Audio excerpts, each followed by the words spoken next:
Salam semua para tetua, jumpa lagi bersama Mimin di channel Alurmu. Semoga para pendengar Alurmu selalu senantiasa dinaungi kebahagiaan, kesehatan, serta rezeki yang cukup. Oke, Mimin langsung lanjut ceritanya. Selamat mendengarkan, dan hidupkan imajinasi para tetua. Cerita pun dimulai.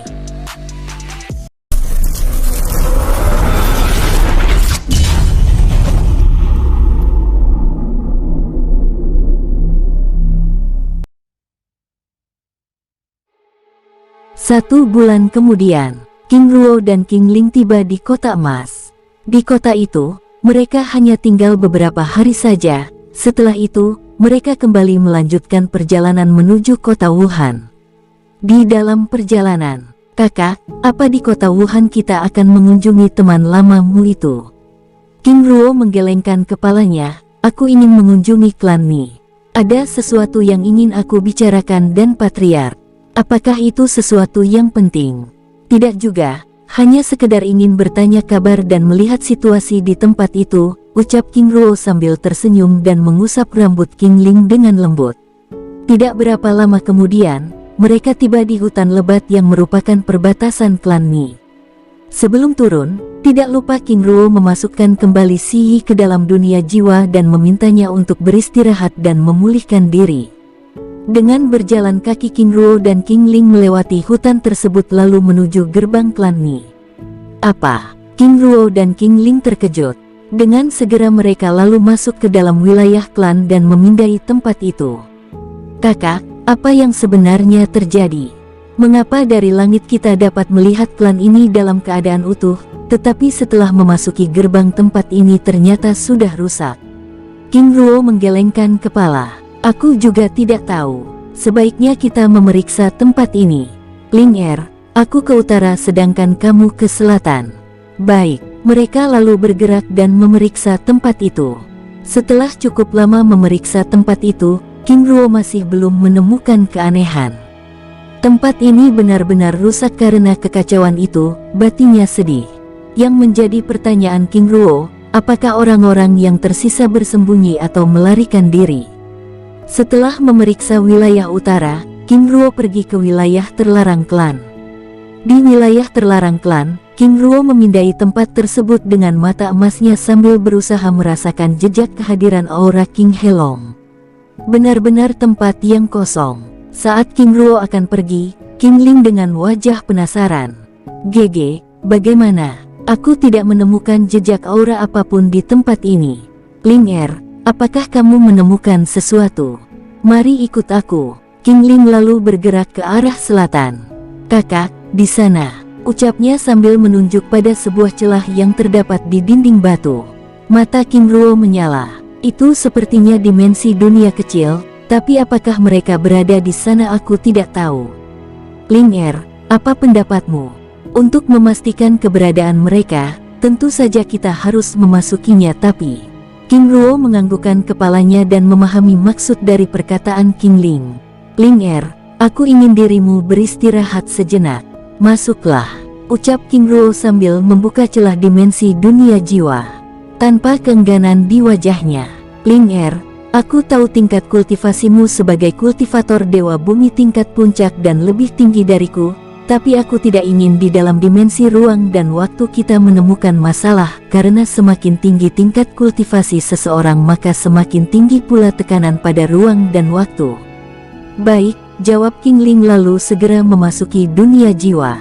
Setelah King Ling memasuki dunia jiwa, sekali lagi King Ruo memindai celah batu itu dan menelitinya lalu menarik nafasnya dan melompat ke dalam celah dimensi itu. Di dalam dunia jiwa King Ruo, kehadiran King Ling langsung disambut pelukan Yongjun. "Ibu, aku rindu." "Jun ibu juga rindu." "Baiklah, ibu ingin membawamu pada sebuah tempat." "Baik bu," sambil minta digendong. King Ling hanya bisa tersenyum melihat tingkah manja itu. Lalu memeluknya dan membawanya di aula cermin jiwa. Di aula cermin jiwa. "Ibu, apa itu?" tanya Yongjun sambil menatap jutaan cahaya yang saling bertabrakan. "Jun kita saat ini berada di jalur teleportasi," jawab King Ling. King Ling lalu menjelaskan bahwa jalur teleportasi merupakan jalan yang ada di celah dimensi ruang dan waktu. Ibu, itu berarti kita dapat pergi kemana saja dengan begitu cepat tanpa harus membuang waktu. Jika demikian, mengapa ayah tidak menggunakannya untuk pergi ke Sekte Gunung Emas? Ucap tanya King Yongjun.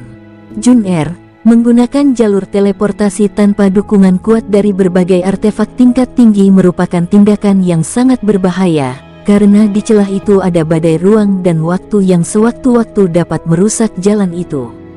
Jika sudah terperangkap di dalam celah ruang hampa, terutama terkena serangan badai ruang dan waktu, maka kita akan tertahan di sana selamanya. Bahkan seorang penguasa seperti kakek gurumu Luo Feng, hampir saja tidak bisa keluar di tempat itu. Tubuh Yongjun bergidik. Itu berarti gerbang teleportasi merupakan jalan yang sangat mengerikan. Jika demikian, mengapa sekarang ayah masih berani memasukinya? Tanya King Yongjun. Jun-er, jika gerbang teleportasi diciptakan dengan menggunakan artefak khusus oleh kultivator tingkat tinggi, maka gerbang itu aman untuk dilewati termasuk yang kita lihat saat ini, jawab King Ling. Tidak berapa lama kemudian, jutaan cahaya yang bertabrakan itu lenyap. Ibu, itu berarti kita sudah sampai pada tujuan. Apakah sekarang ibu ingin menemui ayah? King Ling menatapnya dengan tersenyum. Ibu hari ini ingin menemanimu berlatih, bagaimana? Baik ibu, ucap King Yongjun dengan senang. Mereka berdua lalu pergi ke aula kultivasi di utara dunia jiwa. King Ruo tiba di sebuah puncak gunung yang sangat tinggi. Dari puncak gunung itu, King Ruo dapat melihat pemandangan yang begitu indah. Dengan tenang King Ruo lalu memindai tempat itu.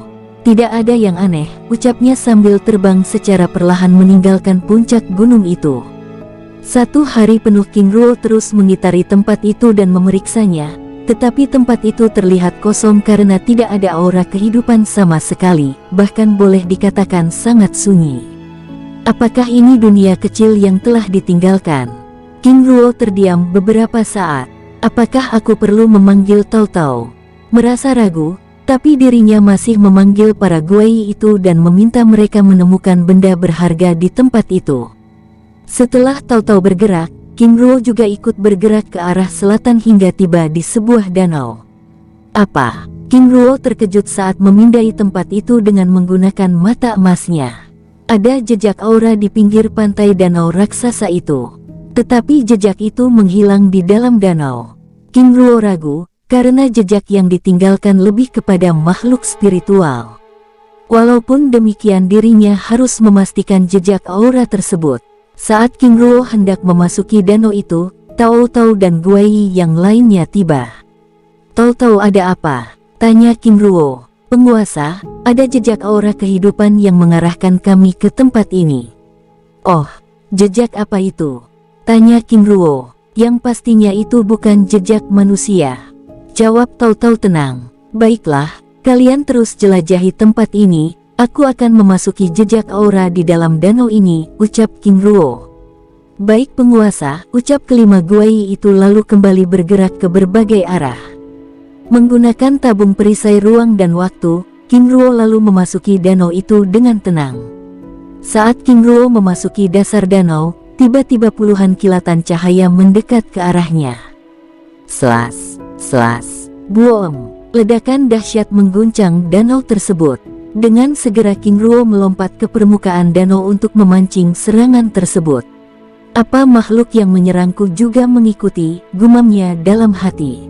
Ternyata dugaannya salah, serangan itu ternyata dilancarkan dari permukaan danau, karena saat keluar dari air, di atas langit telah berkumpul puluhan pasukan dengan menggunakan tombak emas menatapnya dengan kemarahan. Siapa kau, begitu lancang berani memasuki danau suci kami? Ucap pemimpin pasukan itu dengan nada keras. Tuan-tuan, mohon maaf.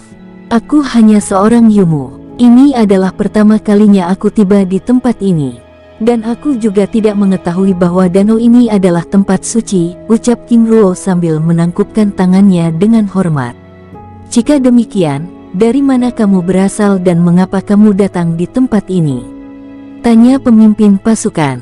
King Ruo sedikit kebingungan menjawab pertanyaan seperti itu, tapi dengan segera dia menjawab. Aku berasal dari daratan tengah, dan aku tersesat di tempat ini. Jika boleh tahu tempat apakah ini? Tanya King Ruo. Sang pemimpin menatap King Ruo dengan tajam dan penuh selidik. Apakah kamu ingin menipu kami? King Ruo menggelengkan kepalanya sambil tersenyum tenang. Apa untungnya aku menipu kalian? Sudahlah, kau pasti ingin mengambil bejana emas yang ada di dalam danau itu kan? Ucap sang pemimpin. Apa? Bejana emas? Mata King Ruo bersinar cerah, sepertinya nasib baik telah menghampirinya, karena selama ini dia ingin menemukan bejana. Itu berarti dia bisa berlatih untuk menjadi seorang alkemis atau pembuat senjata. Dari kitab kelima pusaka Dewa Luo, dikatakan bahwa ada 5 tingkatan bejana. Mulai dari bejana perunggu, bejana perak, bejana emas, bejana bumi, dan bejana langit. Tuan-tuan, aku benar-benar tidak tahu jika di dalam danau ini ada bejana emas. Sebelumnya aku memang tersesat di tempat ini, tetapi karena kalian telah mengatakan ada artefak tersebut, maka dengan senang hati aku akan mengambilnya, ucap King Ruo. Sang pemimpin terkejut dan menyadari kesalahan kata-katanya. Dan yang lebih membuat mereka terkejut adalah sikap King Ruo yang tanpa takut mengutarakan keinginannya. Lancang, prajurit, tangkap dia. Mendapat perintah dari sang pemimpin, puluhan prajurit itu lalu menyerang King Ruo. Dengan tenang King Ruo menghindari serangan itu tanpa melakukan serangan balasan, karena dirinya tidak ingin menyerang kelompok tersebut, apalagi dirinya belum mengetahui identitas mereka. Sang pemimpin semakin marah karena tindakan King Ruo seperti menghina mereka. Kurang ajar, ingin permainkan kami. Kau hanya mencari kematian, teriak sang pemimpin pasukan. Sang pemimpin lalu mengarahkan kekuatan penuh dan melancarkan serangan tombak pada King Ruo. Selas, boom, serangan tingkat spiritual itu mengenai ruang kosong. Serang terus, buat dia lelah. Setelah menyerang dengan puluhan jurus dan pukulan, kelompok tersebut mulai kelelahan, sehingga membuat King Ruo ingin tertawa, tetapi dirinya tidak ingin melakukannya. Ah, teriak sang pemimpin melesatkan tombak emasnya yang merupakan senjata tingkat spiritual. Sus, tombak itu melesat dengan secepat kilat. Apa? Mereka semua terdiam dan menghentikan serangannya. Tindakan King Ruo yang menyambut serangan sang pemimpin dengan mencengkram mata tombak dengan tangan telah menyadarkan mereka. Dia adalah kultivator tingkat tinggi, batin semua orang. Jika aku mau, cukup dengan menjentikkan tanganku saja, kalian semua dapat kuubah menjadi kabut darah, ucap King Ruo dengan nada mengancam. Kata-kata yang dilontarkan King Ruo membuat mereka semua yang ada di tempat itu bergidik ketakutan. Dan mereka juga baru menyadari bahwa orang yang mereka lawan tidak memiliki tingkat kultivasi, tetapi mampu menahan serangan dari pukulan mereka dengan begitu mudah. Mengapa aku begitu tolol? Rutuk sang pemimpin dalam hati. Sudahlah, pulihkan diri kalian. Tapi sebelum kalian pergi, aku ingin menanyakan tempat apa ini, dan siapa kalian sebenarnya? Ucap tanya King Ruo. Sang pemimpin lalu menarik kembali tombaknya dan menjelaskan bahwa saat ini mereka berada di dunia kecil Ni. Tuan, kami sudah lama berada di tempat ini bahkan ribuan tahun yang lalu, tetapi karena tempat ini kekurangan sumber daya, kami terperangkap di dalamnya, jawab sang pemimpin kelompok. King Ruo mengerutkan keningnya. Apakah mereka merupakan klan dewa? Batinnya, jika boleh aku tahu, asal-usul kalian dari mana? Tanya King Ruo. Pemimpin tersebut terlihat ragu ketika King Ruo menanyakan asal-usul mereka. Tuan, kami memang berasal dari daratan tengah, tetapi kami sudah terperangkap di tempat ini selama ribuan tahun yang lalu, jawab pemimpin tersebut. Aku juga berasal dari wilayah barat, dan aku tahu kekuatan orang-orang yang ada di wilayah barat. Jika demikian, siapa yang telah menciptakan dunia kecil ini?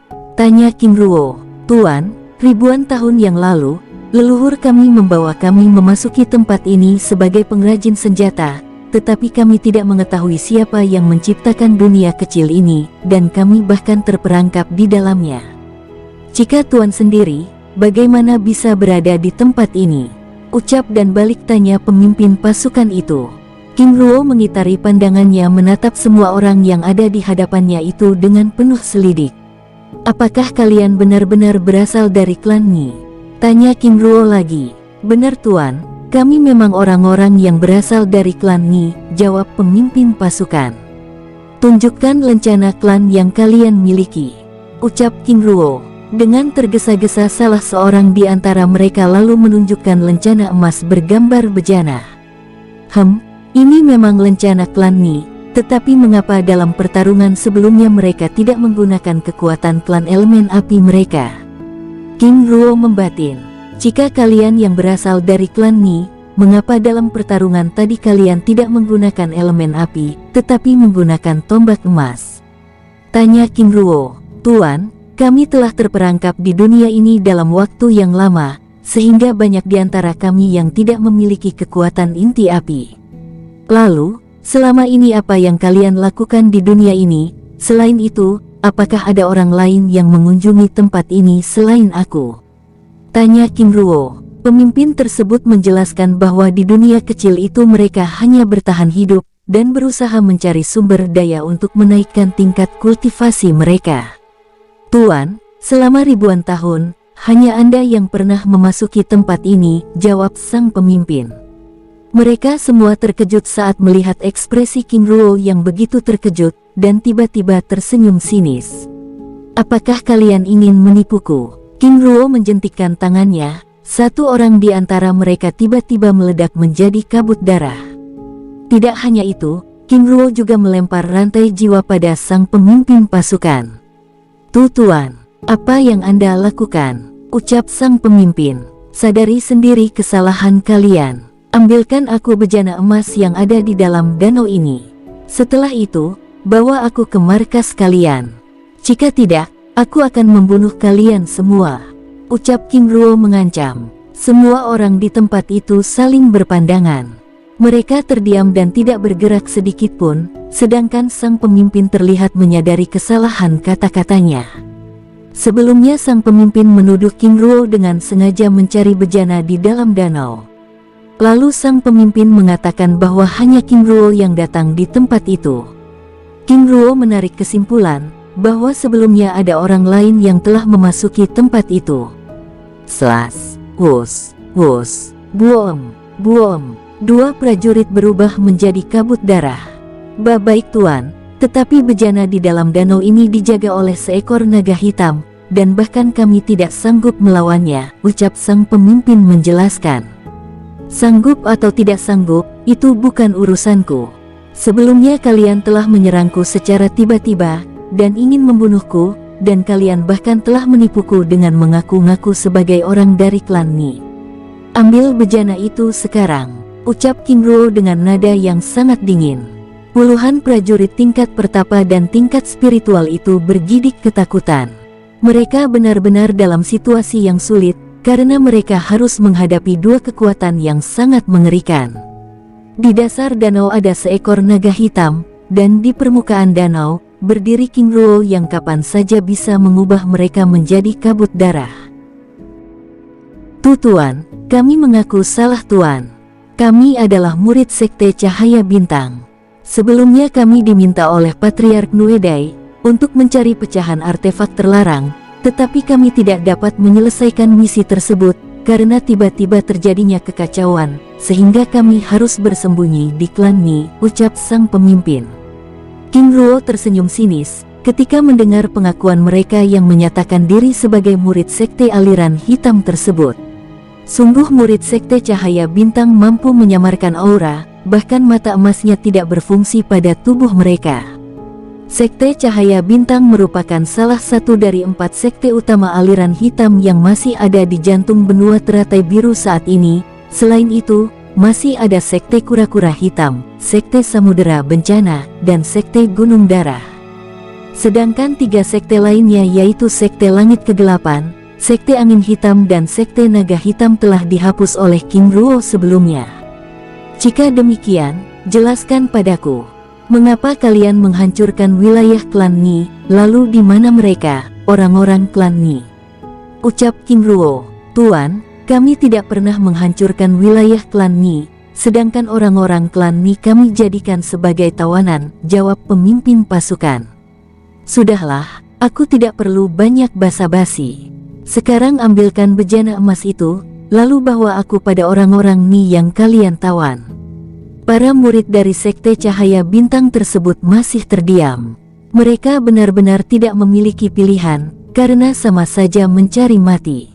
Slas! Petir berwarna hitam keemasan muncul di telapak tangan King Ruo lalu melesat ke dalam danau dan meledakannya. Boom! Ledakan dahsyat itu mengguncang danau. Karena sengatan petir yang sangat luar biasa, sang penghuni danau itu pun keluar. Groar! Raungan bergema. Seekor naga hitam dengan panjang tubuh hingga 20 meter muncul dari permukaan danau.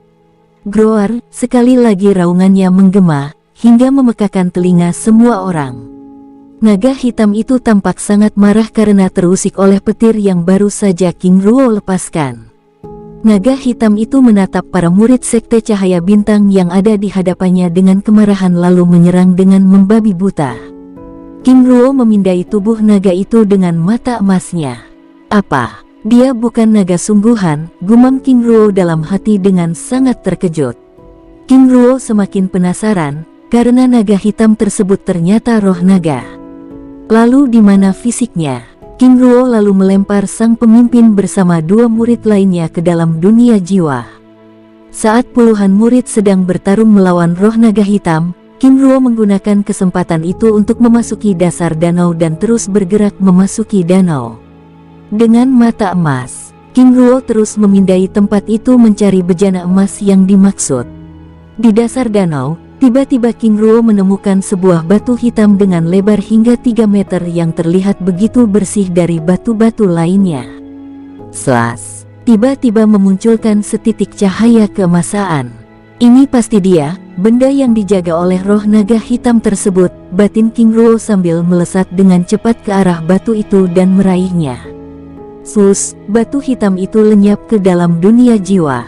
Di atas permukaan danau, roh naga hitam semakin marah saat merasakan ikatan dengan benda yang dijaganya terputus. Roh naga hitam itu terus memburu dan membunuh para murid itu satu persatu, hingga tersisa beberapa orang saja.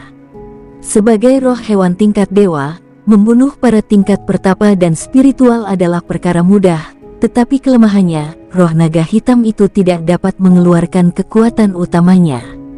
Sus! Roh naga hitam itu lalu meninggalkan murid Sekte Cahaya Bintang dan melesat masuk ke dalam danau.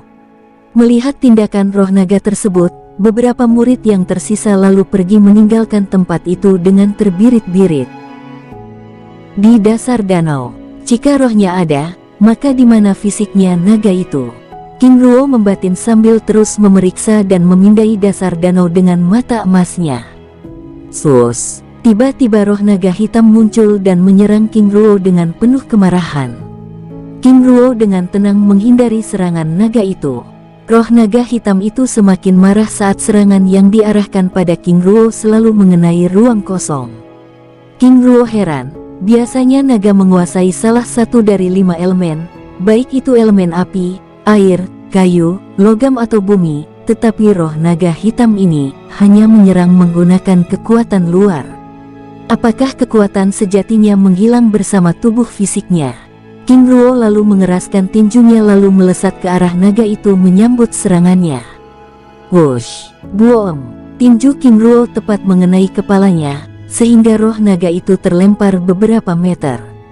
Roh naga hitam sangat terkejut. Dirinya tidak pernah menyangka tinjuan yang diterima hampir menghancurkan rohnya.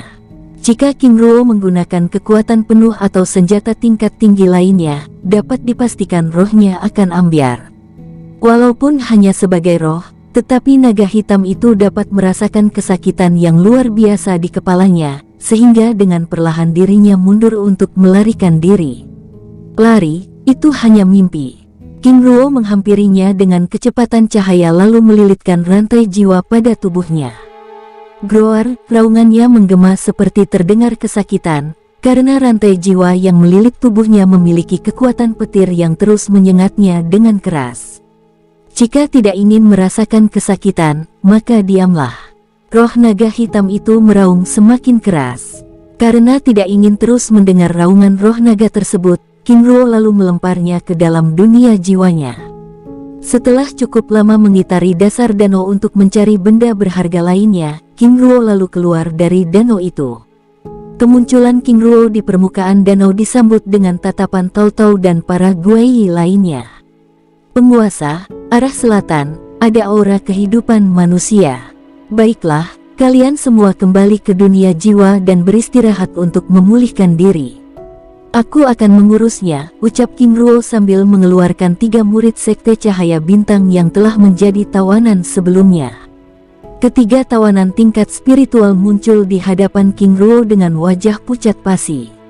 Mengapa kalian begitu ketakutan? Ketiga murid itu saling berpandangan, lidah mereka benar-benar keluh.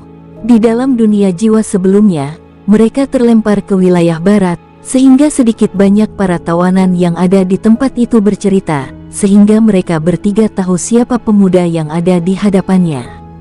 Bawa aku pada tawanan kalian. Baik tuan, jawab ketiganya bersamaan lalu bergerak ke arah selatan. Cukup lama mereka berjalan hingga akhirnya tiba di sebuah celah batu yang terlihat seperti gua kecil. Tuan, di sini tempatnya. King Ruo tersenyum kecil. Cepat kalian pimpin jalan, ucap King Ruo. Dengan segera, ketiga murid itu lalu masuk ke celah sempit tersebut. Ini terlalu sempit, ucap King Ruo mengeluarkan pedang langit biru lalu menebas celah sempit tersebut sehingga jalan masuk ke dalam tempat persembunyian itu menjadi lebih lebar. Ketiga murid itu terus berjalan dengan tubuh bergidik. Batu-batu yang merupakan jalan masuk goa tersebut saja dipotong seperti kue. Mereka tidak dapat membayangkan jika pedang itu mengenai tubuh mereka. 100 meter kemudian, mereka tiba di sebuah ruangan yang sangat luas. Selain itu, dari dalam ruangan itu terdapat berbagai lorong-lorong kecil lainnya. Apakah ini tempat penambangan? Tanya King Ruo. Benar tuan, panggil semua orang untuk berkumpul sekarang juga. Dengan segera murid yang bertindak sebagai pemimpin membunyikan lonceng yang terletak di tengah ruangan tersebut. 15 menit kemudian, ruangan yang luas itu tiba-tiba menjadi penuh sesak. Tuan, apakah ini Anda? Salah seorang di antara mereka mengenali King Ruo. Patriark Nijun, ucap King Ruo. Benar, ini aku tuan, balas patriark itu terkejut dengan kehadiran King Ruo. Nijun meneteskan air matanya lalu menghampiri King Ruo dan berlutut di hadapannya. Tuan, terima kasih telah datang dan menolong kami, ucapnya dengan sangat terharu. Patriark, berdirilah, dan saudara semuanya, sebaiknya kita keluar dulu. Saat ini situasi sudah aman dan 3 cecurut ini sekarang menjadi tawananku. Tiba-tiba ruangan itu menjadi riuh, semua orang bersorak. Dengan wajah gembira mereka bergerak keluar dari lubang tambang tersebut. Patriark Nijun terdiam, tetapi jutaan pertanyaan berterbangan di pikirannya. Patriark, aku tahu Anda sepertinya memikirkan banyak hal.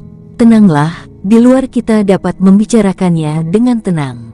Nijun tersenyum kecut, karena King Ruo sepertinya mengetahui pikirannya. Setelah cukup lama berjalan, seluruh rombongan itu pun tiba di luar gua. Tanpa menunggu perintah, mereka lalu bergerak ke berbagai arah untuk mencari berbagai kayu dan benda lainnya untuk membuat tempat peristirahatan. King Ruo tersenyum. Sebelumnya dia ingin menyampaikan sesuatu, tetapi melihat semangat mereka King Ruo menghentikan niatnya. Jika demikian, silahkan Patriark dan yang lainnya beristirahat sejenak, aku ada sedikit urusan. Nanti aku akan kembali lagi. Tuan King Ruo, terima kasih, ucap sang Patriark sambil menangkupkan tangannya dengan hormat. Patriark, tidak perlu melakukan hal itu. Apakah Anda lupa bahwa kita telah memiliki hubungan kekerabatan dengan pernikahan saudaraku Helong dengan putri Anda? Nijun tersenyum ramah. Aku tahu itu. Baiklah, silahkan Tuan King Ruo melanjutkan urusannya. Kami di tempat ini akan menunggu kedatangan Tuan. Baik, aku pergi dulu. King Ruo lalu melempar ketiga tawanannya ke dalam dunia jiwanya dan bergerak pergi. Semua orang di tempat itu terkejut saat melihat King Ruo yang tiba-tiba pergi. Patriark, kemana Tuan King Ruo? Tenanglah, Tuan King Ruo lagi ada sedikit urusan dan dia akan kembali. Sebelum dia kembali, sebaiknya kita menyiapkan tempat untuk beristirahat. Baik Patriark. Semua orang lalu kembali bekerja dengan penuh semangat. King Ruo terus bergerak ke arah utara, lalu tiba di puncak gunung tempat dia pertama kali tiba. Dengan segera dirinya menyegel pintu masuk dan keluar tersebut. Setelah selesai menyegel gerbang teleportasi tersebut, King Ruo lalu mencari sisa murid Sekte Cahaya Bintang yang telah melarikan diri dari pertempuran sebelumnya. Di dalam celah goa yang dipasang mantra formasi perlindungan, bersembunyi 10 orang murid dengan wajah panik. Mereka semua terdiam dan berusaha mengatur nafasnya. Saudara, apakah kita aman berada di tempat ini? Aku juga tidak tahu. Semoga Yumu itu dapat dikalahkan oleh naga hitam itu, sehingga tidak memburu kita. Aku rasa tindakan kalian hanya sia-sia saja, ucap suara dari luar gua mengejutkan mereka. Apa? Dia mengetahui keberadaan kita. Para murid itu bertatapan satu sama lain, karena mereka merasa tidak yakin dengan apa yang mereka dengar. Keluarlah, jika tidak aku akan mengubur kalian di dalam. Oh tidak, Yumu itu benar-benar mengetahui keberadaan kita, tapi bagaimana mungkin dia mengetahui bahwa kita ada di dalam, sedangkan aku telah memasang mantra formasi tingkat tinggi di luar. Sudahlah, jangan banyak bicara, segera keluar. Jika tidak, aku akan mengubur kalian di tempat ini, ucap King Ruo dengan nada keras. Dengan wajah pucat pasi, ke-10 murid itu segera keluar.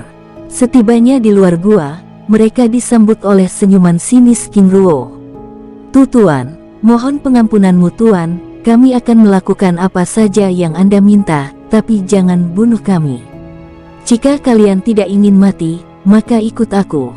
King Ruo lalu bergerak ke arah selatan dengan tenang.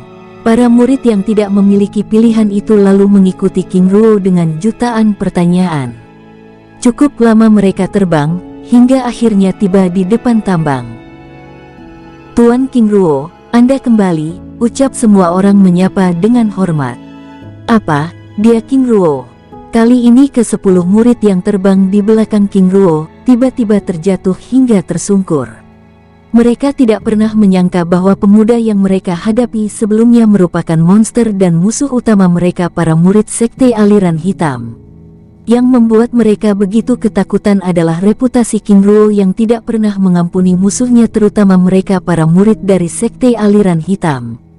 Apakah kalian tersandung batu? Tanya King Ruo heran sambil mengeluarkan pemimpin mereka dari dunia jiwanya. Dengan tubuh bergetar, para murid tersebut berdiri menatap King Ruo dengan wajah pucat pasi. Tenanglah, aku tidak akan membunuh kalian, tapi kalian akan menjalani sisa hidup kalian di tempat ini, ucap King Ruo sambil menembakkan racun roh akar jiwa pada mereka. Para murid itu seketika roboh saat lilitan petir itu merangsek masuk ke dalam tubuh mereka. Tidak berapa lama kemudian petir-petir itu pun hilang seiring dengan lenyapnya kultivasi mereka. Para murid itu tidak dapat lagi menahan diri. Mereka menangis dengan sedih. Kultivasi yang telah mereka bangun selama bertahun-tahun lenyap dalam sekejap, bahkan tidak dapat disembuhkan lagi. Sebelumnya kalian telah memerintah orang-orang dari klan Ning menjadi budak. Sekarang aku ingin kalian masuk ke dalam gua itu dan bekerja. Jika tidak, aku akan melepas satu persatu anggota tubuh kalian, ucap King Ruo mengancam. Dengan segera sang pemimpin tersebut bergegas meninggalkan tempat itu, lalu memasuki gua dan diikuti yang lainnya. Orang-orang dari klan Ni menatap King Ruo dengan takjub. Tuan, bagaimana Anda melakukannya? Tanya Patriark Ni Jun penasaran. King Ruo tersenyum hangat. Yang pasti mereka telah kehilangan kultivasi, dan mereka akan bekerja di dalam gua itu dalam jangka waktu yang lama. Selain itu aku juga ingin kalian mengawasinya, ucap King Ruo. Ni Jun lalu membawa King Ruo duduk pada meja kayu yang telah mereka siapkan sebelumnya. King Ruo mengitari pandangannya pada semua orang yang hadir di tempat itu, lalu menggelengkan kepalanya dengan sedih. Patriark, jika boleh aku tahu sudah berapa lama kalian berada di dunia kecil ini? Ni Jun lalu menjelaskan bahwa mereka sudah hampir 4 tahun berada di dalam dunia kecil. Saat terjadi kekacauan, mereka yang selamat lalu diarahkan ke dalam dunia ini, tetapi naas keberadaan mereka diketahui oleh para murid-murid dari Sekte Cahaya Bintang. Di dalam dunia kecil itu, mereka yang kalah kekuatan diperbudak oleh para murid sekte untuk menjadi pekerja tambang. Dari 4.000 orang yang selamat kini hanya tersisa 3.000 orang saja. Kami tidak berdaya, karena puluhan para murid Sekte Cahaya Bintang merupakan para kultivator tingkat pertapa dan spiritual, sedangkan orang-orang dari klan Ni, rata-rata mereka tingkat raja, kaisar dan pertapa sedangkan tingkat spiritual hanya bisa dihitung dengan jari. Ni Jun lirih, Patriark, lalu di mana para pahlawan klan yang merupakan para kultivator tingkat dewa?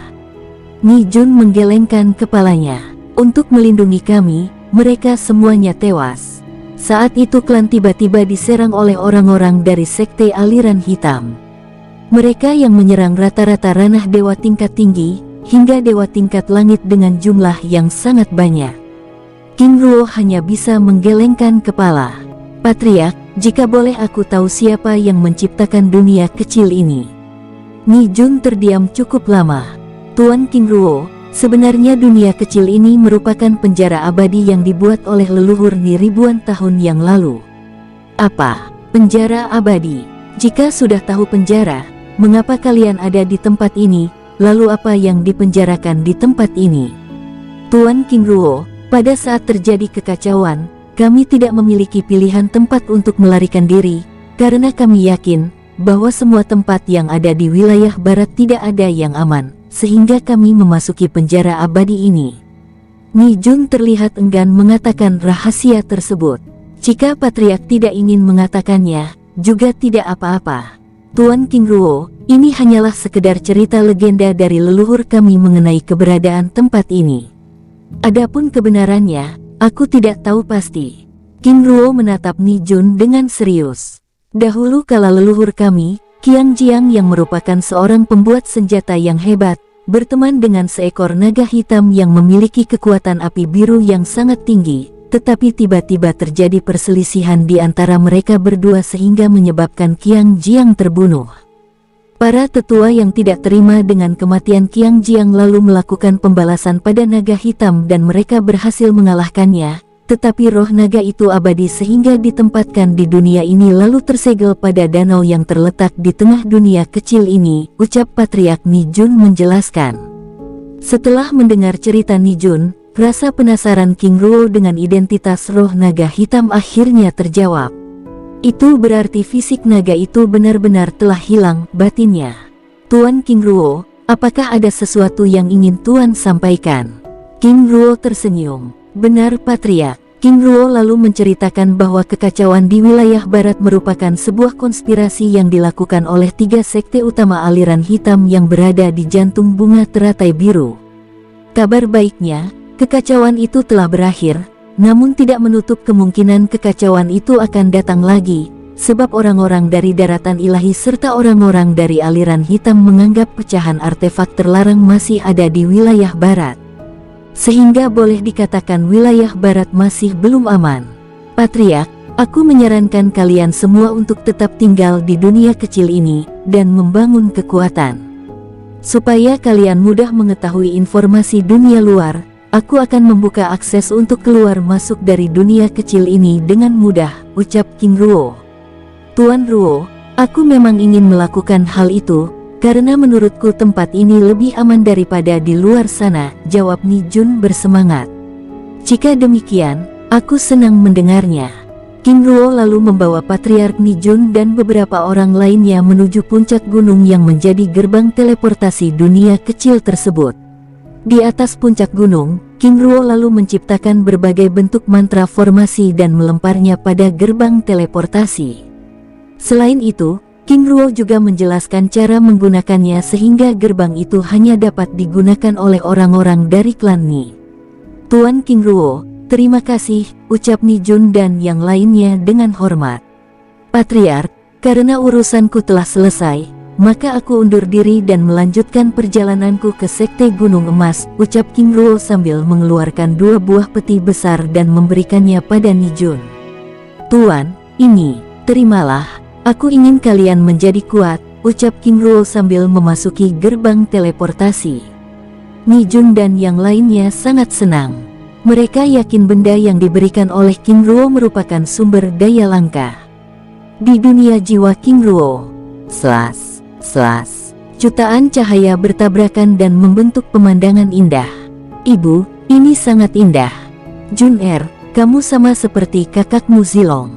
Dia sangat senang saat ayahmu melewati jalur teleportasi. Dia bahkan sampai menghentikan latihannya untuk melihat hal ini. Apakah benar, Bu? King Ling menganggukkan kepalanya. Bu, aku rindu kakak Zilong. Ibu tahu, ibu juga, bahkan ayahmu juga sangat merindukannya. Ibu, tanya King Yong Jun terkejut saat tiba-tiba cahaya itu lenyap. Itu berarti ayahmu telah keluar dari jalur teleportasi. Baiklah, Jun-er, lanjutkan latihanmu. Ibu akan menemani ayahmu, ucap King Ling sambil mencium ubun Nijun dengan hangat. Baik ibu. King Ling lalu keluar dari dunia jiwa dan menemui King Ruo. Suamiku, kamu terlihat lelah, apakah kita akan beristirahat dulu? Aku rasa tidak perlu. Sambil menatap King Ling dengan hangat, King Ruo lalu memanggil Si. Kakak, ini, tenanglah, lagi pula tidak ada orang yang melihat kita dan Si di tempat ini. Si, ayo kita pergi. Baik penguasa. Dengan perlahan Si terbang ke atas langit. Setelah mencapai awan, ular putih bersayap dengan mata biru itu lalu melesat dengan kecepatan cahaya.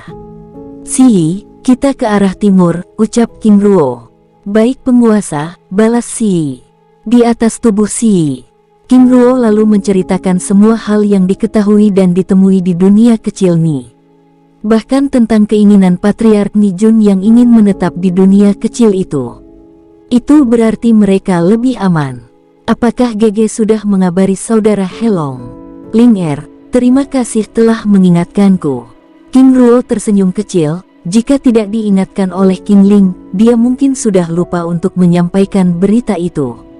King Ruo mengambil giok jiwa dan mengirim pesan pada Helong dan Niza, mengabari mereka bahwa klan Ni masih ada dan selamat. Kakak, apakah kita akan mengunjungi klan Kiong terlebih dahulu? Kita langsung saja ke jantung benua, karena aku yakin ayah guru akan mengunjungi mereka. Lalu apakah kita akan ke klan Tian? Aku rasa kita bisa singgah sebentar, karena kita memang searah. Setelah itu, kita akan singgah di kota Chang'an. Aku ingin mengunjungi rumah lelang dan mencari sumber daya langka yang mereka tawarkan. Baiklah, ucap King Ling sambil menyandarkan tubuhnya pada King Ruo dengan manja. Ling-er, ingat anak kita sudah 2. King Ruo menggoda. Tidak masalah, jawabnya ketus dan semakin manja. Si bahkan terkekeh kecil saat mendengar percakapan tuannya. Si, fokus, ucap King Ling. Baik nyonya, jawab Si gelagapan. Ledak tawa King Ruo dan King Ling pecah. Si, jangan terlalu serius, ucap King Ruo sambil menepuk-nepuk punggung ular yang ditunggangi itu. Di Sekte Gunung Emas, Villa Gerbang Perak, Niza tiba-tiba menangis di pelukan Helong. Dia merasa tidak percaya dengan berita yang disampaikan oleh Helong padanya. Karena saat itu, dia dan Helong pernah mengunjungi klan Ni, tapi yang mereka lihat adalah reruntuhan dan puing-puing bangunan. Itulah alasannya mengapa dia sangat meragukan berita yang baru disampaikan oleh King Ruo. Dia adalah saudaraku yang paling hebat, dan dia tidak pernah bercanda dengan hal-hal seperti itu, ucap Helong sambil mengusap-usap rambut Niza dengan lembut. Seberapa percayakah kakak pada berita itu? Aku mempercayainya dengan segenap jiwaku. Kakak, berita apa lagi yang saudara Ruo sampaikan? Helong lalu menjelaskan bahwa orang-orang klan Ni saat ini telah tinggal di dunia kecil Ni yang sebelumnya merupakan penjara abadi. Niza terkesiap. Dia ingat dengan cerita yang sering dituturkan oleh ayahnya, bahwa di selatan klan ada penjara abadi yang merupakan tempat terlarang.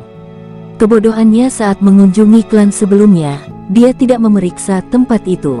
Kini aku percaya, dan yakin ayah selamat, ucapnya senang. Menurutnya tempat itu adalah tempat yang ideal untuk bersembunyi dari kekacauan saat itu. Di kota Perak, para murid yang berjaga di gerbang klan King tiba-tiba dikejutkan dengan kehadiran seorang gadis cantik yang mencari keberadaan King Ruo. Jika kami boleh tahu, siapa saudari ini sebenarnya, lalu ada apa mencari saudara King Ruo? Tanya murid yang berjaga dengan hormat. Gadis itu terdiam beberapa saat, lalu menunjukkan lencana giok berwarna hijau dengan lambang gunung emas yang dilingkari naga ungu. Para murid yang berjaga di tempat itu terkejut sambil memperhatikan lencana giok itu dengan seksama. "Nona, mari ikut saya," ucap sang murid dengan hormat sambil memimpin langkah menuju aula istana klan. Pemimpin regu jaga itu lalu memasuki aula istana klan, dan melaporkan bahwa perwakilan dari Sekte Gunung Emas tiba di tempat itu. Kedatangan sang gadis lalu disambut langsung oleh Patriark King Long dan Tetua Agung, serta para tetua dan para murid lainnya. Mereka semua yang ada di tempat itu menatap sang gadis itu dengan hormat, dan yang lebih membuat mereka kagum adalah kecantikan wajahnya yang begitu luar biasa. "Nona muda, selamat datang di klan kami. Maaf atas ketidaknyamanan dalam penyambutan kami dan kami juga mohon maaf atas kelancangan para murid kami menerima Anda sebelumnya," ucap King Long dengan hormat.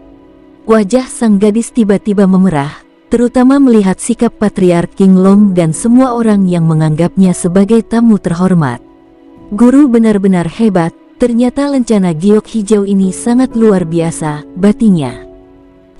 Sang gadis mendeham, sehingga membuat ruangan itu tiba-tiba menjadi diam. "Aku ingin segera pergi ke Villa Bambu Emas. Adakah yang dapat mengantar aku ke sana?" ucapnya. Semua orang di dalam kamar itu terdiam sambil menatap sang gadis dengan penuh selidik. Apa ada hubungannya dengan King Ruo dan King Ling? Perasaan semua orang di tempat itu seperti dikocok. "Aku Nona, aku yang akan mengantar Anda ke sana," jawab King Long dengan cepat. King Long tentunya tidak ingin menyinggung perasaan gadis tersebut, terlebih lagi sang gadis itu memiliki lencana giok hijau yang merupakan tanda bahwa dia seorang petinggi yang ada di Sekte Gunung Emas. Tanpa menunda, Patriark King Long lalu memimpin gadis tersebut menuju Villa Bambu Emas. Setelah King Long dan sang gadis itu pergi, suasana di aula istana klan menjadi riuh. Mereka semua yang di tempat itu mengarahkan pandangannya pada Tetua Agung King Zi. "Hais, aku tidak senang dengan tatapan kalian, karena aku juga tidak tahu siapa gadis itu," kata-kata Tetua Agung King Zi membuat ruangan itu menjadi semakin ribut. "Apakah dia kekasih? Hus, tutup mulut kalian, aku tidak akan pernah yakin King Ruo memiliki kekasih selain King Ling," ucap Tetua Agung King Zi gusar. "Jika bukan, lalu siapa dia?" tanya tetua yang lainnya.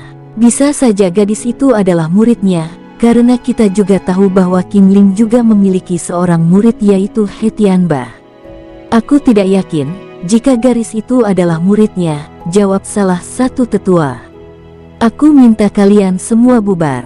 Ingat, aku tidak ingin kalian membicarakan hal ini. Jika sampai aku mendengar gosip ini, kalian semua yang ada di dalam ruangan ini akan kulaporkan pada Patriark King Xia dan King Peng." Setelah menyampaikan ancamannya, King Zi lalu meninggalkan aula istana klan dengan wajah kesal. Setelah King Zi pergi, semua orang yang ada di dalam ruangan itu juga membubarkan diri. Villa Bambu Emas, kediaman King Peng. Ling Yun yang sedang mengawasi He Tianba dan Zishu yang sedang berlatih dikejutkan dengan kedatangan King Long dengan wajah yang terlihat tegang. "Saudari Yun, gadis ini memintaku untuk mengantarnya di tempat ini." Ling Yun memincingkan matanya pada gadis itu. "Bian Dui," ucapnya pelan. Sang gadis lalu mendekati Ling Yun lalu berlutut dengan hormati bahkan bersujud sebanyak 3 kali. Tindakan gadis tersebut membuat Patriark King Long ternganga. "Hormat pada nenek guru Ling Yun. Aku Bian Dui Tingzi, murid guru King Ruo datang menghadap." Semua orang di tempat itu terdiam. Mereka tidak pernah menyangka bahwa gadis cantik itu merupakan murid King Ruo. "Berdirilah," ucap Ling Yun dengan ramah. Tingzi lalu berdiri dan menatap semua orang yang ada di tempat itu dengan hangat. Tingzi apakah kamu? Nenek guru benar, aku dari klan Biandui, jawabnya jujur. Tatapan Tingzi terarah pada Zishu yang menatapnya dengan kagum. Nenek guru, dia, oh, dia adalah putriku, Zishu, jawab Ling Yun. Tingzi lalu menghampiri Zishu lalu berlutut lalu bersujud dengan hormat padanya. Hormat pada Tuan Putri. Zishu terlihat salah tingkah saat melihat Tingzi berlutut di hadapannya.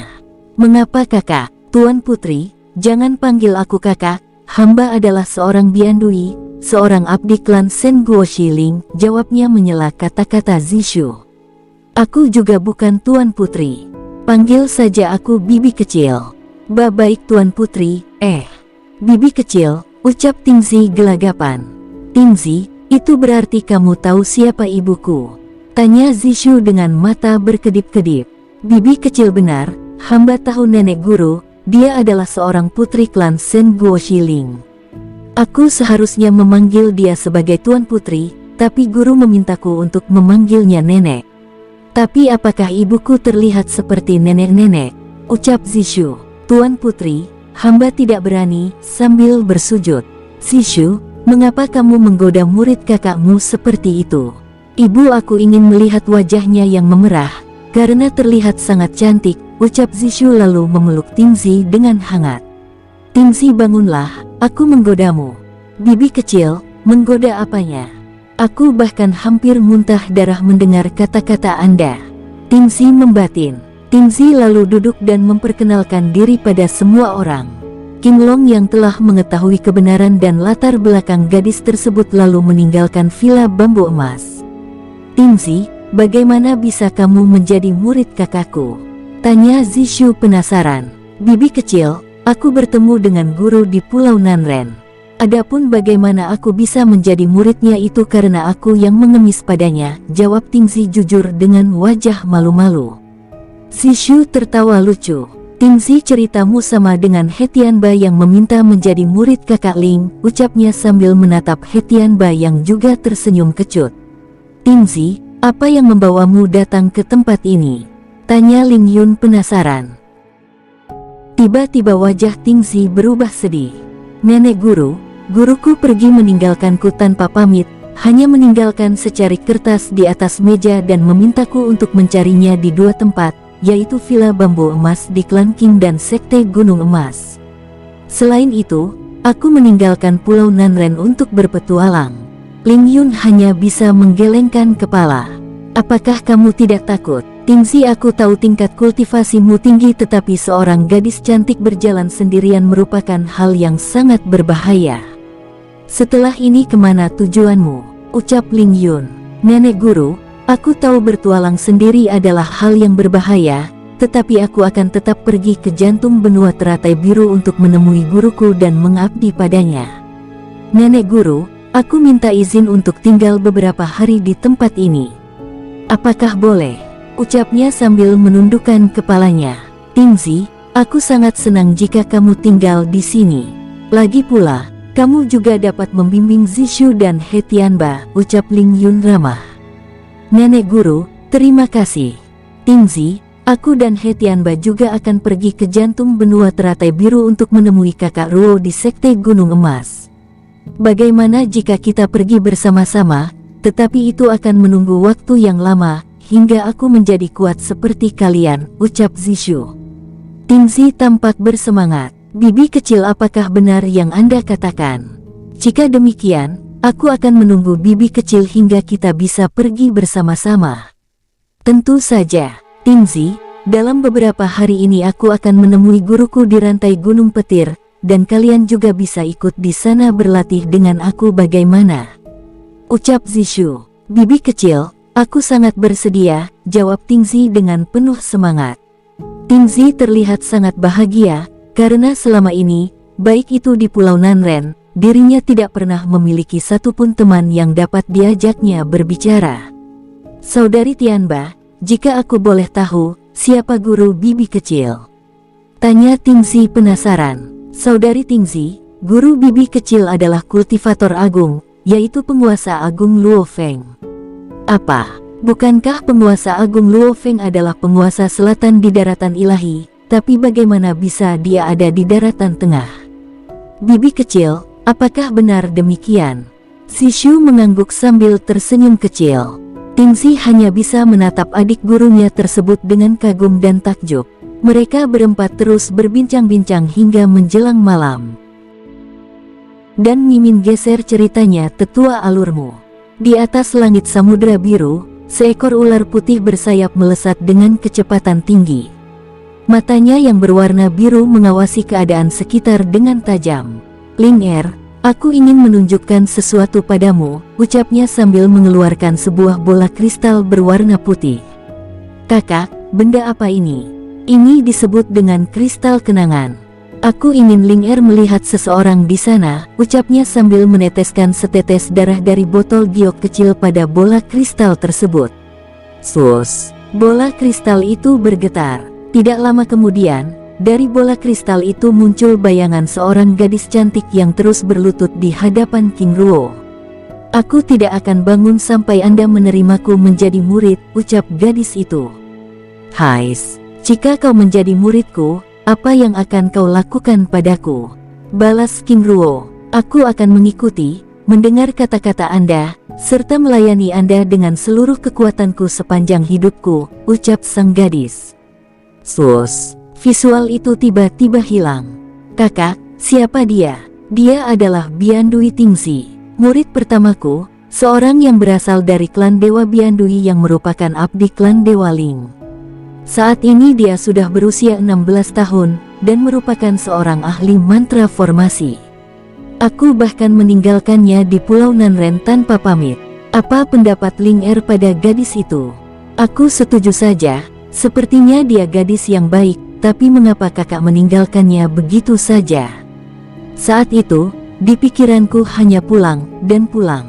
Walaupun demikian, aku telah meninggalkan catatan di atas meja, bahwa aku telah pergi. Ah, kamu merindukanku ya? Ucapnya sambil memeluk King Ruo dengan erat. Tidak, aku hanya merindukan wanita cantik lainnya. King Ling tertawa renyah. Jangan bilang namanya King Ling atau Duan Ling. King Ruo menggelengkan kepalanya. Aku merindukan Ibu Silong dan Yongjun, ucap King Ruo sambil tertawa. Oh, tebakanku ternyata salah, ucap King memanyunkan wajahnya. Baiklah, baiklah, Nyonya King Ling, ucapnya. Kakak, kita akan memasuki wilayah kabut biru. Benar, kita harus berhati-hati. Si, tingkatkan kecepatan tapi tetap waspada. Baik penguasa. Mimin geser cerita. Di ibu kota Kekaisaran Wei, di sebuah restoran penginapan mewah di kota itu, 3 orang pemuda duduk di sebuah meja besar dengan tenang. Di atas meja, terdapat berbagai makanan dan minuman terbaik yang ada di tempat itu. Silong Er, kemana tujuan kita sekarang? Tentu saja kita akan pergi ke makam pedang, mungkin saja ayahku ada di sana, ucapnya lirih. Sebelumnya, di dalam restoran penginapan itu, mereka telah mendengar percakapan para kultivator tingkat tinggi yang mengatakan bahwa fenomena terbukanya makam pedang telah muncul kembali di kota Wuki yang berada di utara Kekaisaran Wei. Makam pedang merupakan salah satu dari 7 tempat terlarang yang ada di wilayah jantung benua teratai biru. Pertama adalah makam waktu di wilayah timur, kedua reruntuhan kota langit di wilayah utara, ketiga makam pedang yang ada di kota Wuki, 4 perbatasan dunia bawah di wilayah timur, 5 hutan kematian di utara, ke-6 neraka kuno di selatan, dan 7 dunia asura di wilayah timur. Silong Er, apakah kau yakin ayahmu akan ada di sana? Paman kedua dan paman ketiga, aku tidak yakin, tetapi aku harap dia ada di sana. Lagi pula jika dia ada di perbatasan wilayah barat ini, dia akan datang ke sana, karena ayahku tidak akan pernah melepas kesempatan itu. Aku harap, ayahmu juga ada di sana, ucap kedua pemuda tersebut. Ketiga pemuda tersebut adalah Zilong, King Fang, yaitu putra kedua King Yuan, saudara ketiga King Peng, dan King Junda, yaitu putra ketiga King Nan, saudara keenam King Peng. Mereka bertiga bertualang untuk menjalankan misi klan, untuk mencari dan mengumpulkan berbagai sumber daya bagi klan. Setelah era kekacauan berakhir, Semua murid klan yang merupakan para tingkat tinggi seperti Pertapa hingga tingkat tinggi lainnya keluar dari klan untuk mencari dan mengumpulkan sumber daya. Bersambung, sampai ketemu di episode selanjutnya. Semoga kalian semua selalu terhibur, dan terima kasih.